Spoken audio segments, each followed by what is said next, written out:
Hello there, this is DBT, and these are the rooms. And alright, let's continue playing some more Asphalt 8. And today, I will be doing a multiplayer protest of the car that you see on the screen right now, and that is of course the McLaren MP4, what I used to call the mosquito. Well, I still call it from time to time, but still, I've gained some respect for this car because it helps me a lot. In this video, we're gonna be trying to discover if the car is really as strong as people make it out to be, or if it's just a misunderstood one. But before I jump into it, you know what to do. If you like my content, please hit the like button on this video because it helps for the channel to be discovered, for more people to find these videos, and thus, it allows me to continue making these videos for you. And subscribe to the channel because hey, why not? But alright, so, MP4, it's a car of Class C, and at the rank of 1412, it's considered to be one of the kings of this bracket. It's at the highest rank possible for the bracket, you know, from 1323 all the way to 1412. Highest rank possible, but you know that there are some cars that may have this rank, but still they're not that strong. This car, however, is, spoiler alert, I know I'm spoiling it before I actually show you the races, but this car is very strong. Just how strong it is? Well, that's what we're gonna be trying to find out. So let me activate some boosters and show you the stats. And there you have it. With the tuning kit applied, you can see all of the stats. As I always say, this information is not particularly useful other than to know for some of the ultimate cars and things like that, or if a particular car has an anomaly in some stat. But still, let's just select the car and jump into multiplayer. You can see how many races I have for this season. Let's see if this helps me, if this car helps me to get out of this league. While I normally wait a little bit to tell you what I think about the car as I get into the races and everything, I'm gonna tell you just straight up. This car is very, very good for the bracket, but it's not invincible. And this is actually something that is gonna become obvious in this particular race, because Iceland, you know that it's a very long track, and we're playing with a classic car, which, you know, it doesn't go the fastest out there. So the problem with this car is the nitro duration. For that, I'm gonna start. Oh, look at that guy on the bike. He's wearing the DBT hoodie. Appreciate it, buddy. Oh god, I don't mean to push you. There you go. So the situation with this car is that it has really good acceleration. It accelerates like crazy, like a little rocket ship. Then it handles really well. It drifts really well, so it sounds like an OP car, right?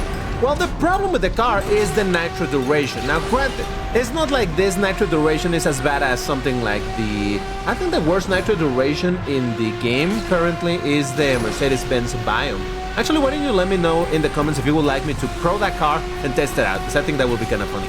But you can see that I'm struggling over here. This car doesn't have nearly as bad nitro as the Biome, for example, but it's not on the good side. You definitely need to be careful on how you're using the nitro, how often you use triple tap, because next thing you know, you're gonna be running out of it. And good as this car may be, if you don't have any nitro, well, that's a problem. Now, having said that, there's still a point to make in the fact that if you have a car that accelerates as good as this one does, you're very likely gonna get ahead of everybody in the race, and that allows you to steal all of the nitro bottles, you know, because you're the first one to get to them. So that is something that ameliorates the problem of this car. However, it's still worth talking about it because it's something that is not immediately obvious to someone that isn't driving this car.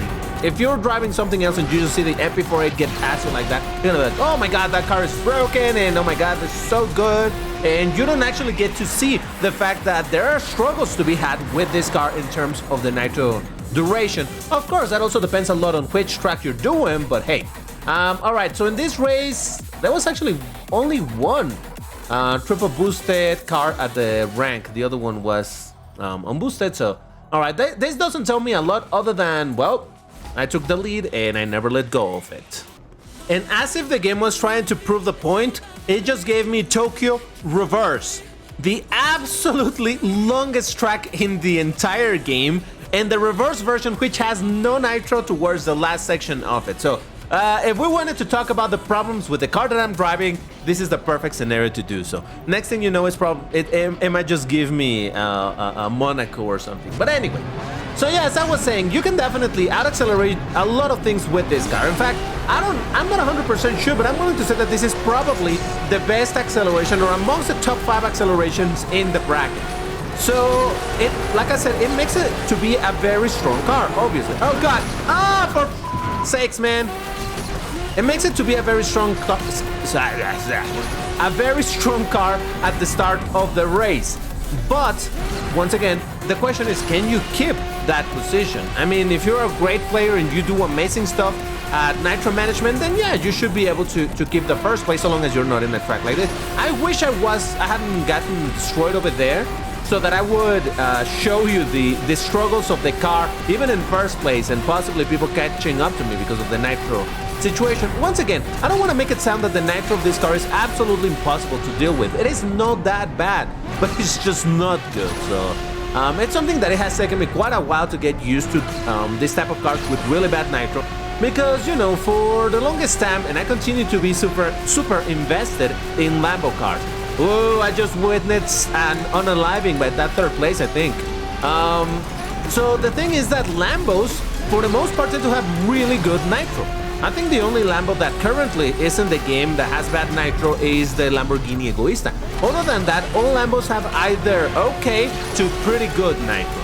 So I got used to that, and once I started driving cars that did not have as good nitro, I took it for granted, that level of nitro duration. Oh, Jesus. I took it for granted, and, you know, when I started playing with other cars, I'm like, whoa, this nitro is terrible. And yeah, obviously, it was worse nitro in some situation, but that didn't make it terrible nitro. And then when I started driving the cars with really bad nitro, like my beloved Brabham BT62, is that the name?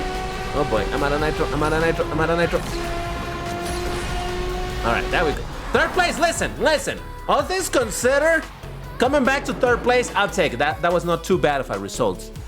Defeated by the Alfa Romeo 8C, the Ariel Atom, but I did beat another Alfa Romeo, McLaren MP4A, there was another one of this, and a Maserati Gran Turismo. Okay, now in this race we got a lot of the tops of the brackets over here, so that's kind of neat. Let's see if I do get Monaco. All right, no Monaco for me, it's fine. But yeah, as I was saying, once I started playing with the properly bad nitro cars, again, like the Brabham, the Apollo IE, which doesn't have good nitro by any means, you know, little by little I started getting used to it, and that's not to say that I'm good at nitro management, I am not, but at least now I know how to not waste my nitro all the time. I don't think I've ever been particularly wasteful when it comes to nitro. I've always been using perfect nitro for the most part. And look at that, how I out-accelerated everything. But with this type of cars, it's even more important to really be careful with how you're using your nitro. Try to pick as much as you can, try to build as much as you can from destroying stuff like this. I love hitting all of these pillars.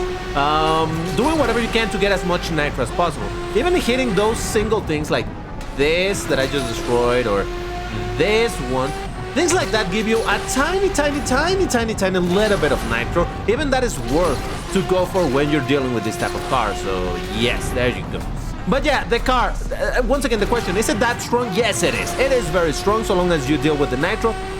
This is very strong. And one might ponder, why does DBT actually like this car but hate so much another very strong car in a different bracket? Speaking specifically, you know what I'm going to talk about. Come on. If you know, leave me in the comments right now. I'm sure that DBT at insert timestamp is going to talk about, and insert the car that you think I'm going to talk about. Go ahead. I want to see it. I want to see it. You better have posted that already, because I'm going to start talking about it now. Of course, the Bentley. Of course, I was going to talk about the Bentley. You know that I cannot be talking about OP cars without bringing the goddamn OP Bentley. So first, what happened in this race?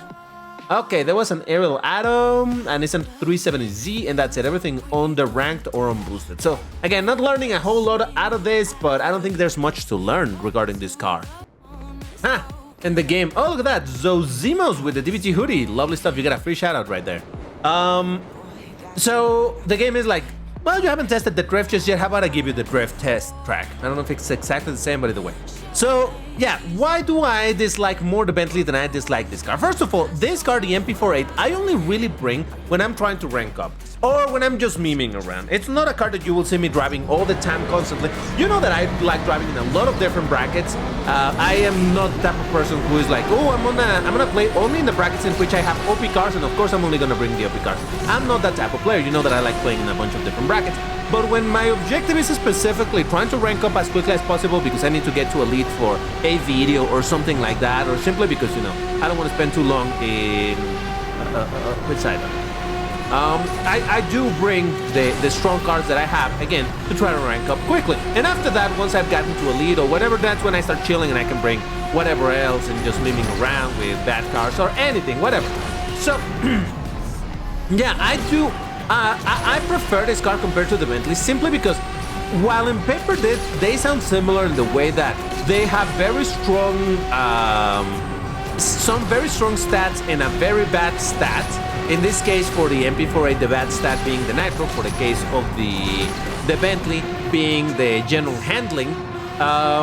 I think that still, while in paper it sounds like they're kind of similar but different, in reality, in practice, it affects a car much more to have bad nitro than it does to have bad drift. You'll see what I'm talking about in a bit. But for now, we got, again, the Aerial Atom and the 370Z, everything else on boosted or on the rank. Look at that. I'm already over halfway to rank up. Lovely stuff, but let's do some tests of this thing, though we already know that it's pretty good.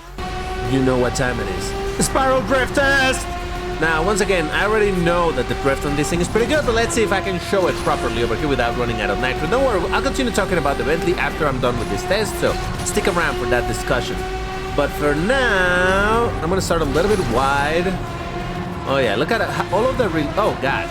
Look at all of the releases that I had to do in order to not hit the inside, and I still hit it. Alright, take two. I can do this, I promise. Maybe, I don't know. Once again, it's just that the drift is so good that you gotta be so careful. Look at all of these releases that I gotta do. So yeah, the drift of this thing is absolutely bonkers. And of course, I'm gonna do it on the opposite side because yes. Once again, this is gonna still be fantastic because this is assisted. This direction always feels assisted, so gotta be careful to not just wreck on the inside. Once again, look at all the releases. By release, I mean that I have to stop pressing the button, otherwise I drift way too sharply and I'm gonna hit the inside. That's what I mean when I say releases. And unsurprisingly, given how good this thing accelerates, I didn't even need to restart more times to find a car that I could out-accelerate for the time to wall this. Not at all. Just check this out. Triple tap. Let's go. Yeah, look at that thing. Jesus Christ, it's ridiculous. Yeah, it do be a little bit broken in that sense. There's one attempt. Here comes attempt number 2. I imagine it's gonna be the same result. So, yes. Oh boy, what a peculiar car this is. I mean, I love the F1 style car, so I kind of love it, but I kind of hate it. Hey, maybe not the third race, but we did end up in Monaco, so there you go. Thank you, game. I appreciate that. But all right, before I talk about the Bentley situation, I did mention earlier that this car, I call it the Mosquito. And if you're wondering why I called it that, it's because first, it's tiny. It's a very small shaped car. When you compare with, well, a lot of other cars, obviously not the Aerial Atom, that thing is also very small. But in general, this thing is tiny, so yes. And then on top of that, listen to that engine noise. It sounds like a mosquito buzzing. It goes zzz. So yeah, that's why I called it the Mosquito. Is that original? Not, but hey, that's what I called it in an affectionate way. Actually, I said it because I hated this car. This car also was very strong before it got rebalanced. I don't remember exactly what rank it was. I think it was around the 1680s or something before the brackets were properly a thing. And this thing was so ridiculously powerful. So I kind of hated the car for that. No, was it class? I don't remember anymore. Whatever it was, I remember that it was very strong, and at least from what I recall, it was for similar situations where it had insane acceleration. But I can tell you much more than that because it's been a while and I don't remember anymore. If you know, tell me in the comments what you remember about this car before it was rebalanced to where it is now. But either way, it was a very strong car and I kind of hated it because it was very, very spammed, and you know that I hate spammed cars, so yes, that's why, oh god. I didn't like this car very much back then. Nowadays, it's still kind of a spam, to be completely honest, and that is another reason why I don't like bringing this thing. Again, it's a spam because it's powerful, and yeah, I just don't like cars that are super spam. I mean, I like the car in general, I just don't like driving it very often because of that reason. But yeah, but what can you do? It's just kind of how this whole thing works, right? If something is very strong, people are gonna gravitate towards using that very strong thing, like that annoying Bentley. But if you want to get a hard and opinion in this video, you need to leave me the key phrase, which for today is going to be mosquitoes. Annoying IRL and in-game. First person to post it gets the hard opinion. You know how this whole thing works. And alright, what happened in this race? Aerial Atom and the 370Z. Am I finding the same players over and over? Oh boy. It's fine. And by the way, if you're familiar enough with my content, you know that all of these races are sequential. But for anybody that doesn't know, well, I'm saying it now. All of these races are sequential. I'm not cherry picking anything. Whatever happens in the race, I'm showing it to you. All of the races are one after another. Obviously with the pause that I did for testing the drift and all of that, but it's not like, oh, I'm only showing you races in which I win. No, not really. That's not how I roll. I show you whatever happens. But the fact that I've been getting so many W's with this car should definitely, oh God, should definitely tell you just how strong this car is. I had to focus a little bit there because I messed up the start. But thanks to the handling on this thing, because once again, the handling on this thing is so damn good. Handling, really good. The drifting, very good. Just the nitro that you gotta be careful. But yeah, anyway, so I was gonna talk about the Bentley. Why do I hate the Bentley more than I hate this car? Well, because like I said, while the handling and the drifting being amazing on this car and whatnot, it's very useful. That is, for example, very useful. I mean, it is useful everywhere. But in multiplayer, that's a little bit less important than nitro duration is, at least in my way of seeing things. The fact that the Bentley has that insane, absolutely broken acceleration with absolutely broken to heck and back nitro duration makes it into a ridiculously powerful car. Yeah, it's a heavy car. Yeah, it doesn't drift good, but it doesn't matter because in multiplayer, you don't really need that. Unless you're going into a hyper-twisted track, and even then, punch drift is still gonna save you. So that's why I consider that insane acceleration plus insane nitro makes up for a broken car. While in this case, insane acceleration with insane handling slash drifting makes it for a really strong car, but not broken, because you're still gonna have to struggle with the nitro duration. I don't know, that's the way that I see it. All right, this time there was the Aerial Atom. There was a KTM Crossbow, the one that almost made me crash. MP4 8 and an Aerial Atom V8. All right, fair enough. Yeah, normally you would see in a lot of races a bunch of MP4-8s because again, it's just that strong. Game is like, you want long tracks, you get long tracks. Enjoy. But I forgot I was gonna tell you something right now, but because of the pause between the end of the last race and this one, now I don't remember what was gonna say.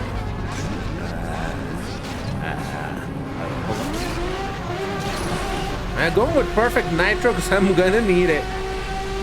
All right, I'm gonna take I normally go on the left side instead of this one, but I see people always going for this one, so I do imagine it's the slightly stronger route. But yeah, so anyway, as I was saying, I do feel like in general for multiplayer, it matters more to have longer nitro than it matters to have insane level of drifting. But again, all of that helps. It's just that in the way that I see things, it's a much more effective tactic to go for crazy acceleration and crazy nitro than it is to go for crazy acceleration and crazy handling. Like over here, look at that. I'm running out of nitro. So I don't know. Why don't you let me know in the comments what you think in terms of what is stronger, acceleration plus handling or acceleration plus nitro? I firmly believe it's acceleration plus nitro, and that is why the Bentley is so ridiculously spammed in this bracket. You see a lot of cars that have this type of archetype that are very agile, but with very bad nitro, and they can do amazing in time-limited events, or maybe in Gauntlet, because you have this controlled environment, and you know exactly what's gonna happen. All of the nitro bottles are there. You know that if you don't mess up your line, you're gonna be able to get a perfect lap or whatever it's called, and get a little bit of extra nitro from there. So you have a very controlled environment in which you know how your car is going to perform. But in multiplayer, where it's mess all the time, constantly, it's crashes, it's hitting, it's bumping, it's all of that stuff, then suddenly this lack of nitro ends up becoming a problem, because you're like, oh, I lost a lot of speed, I need to accelerate quickly, let's do a triple tap, and guess what? Triple tap is gonna mean, oh my god, I just ranked up, let's go, baby!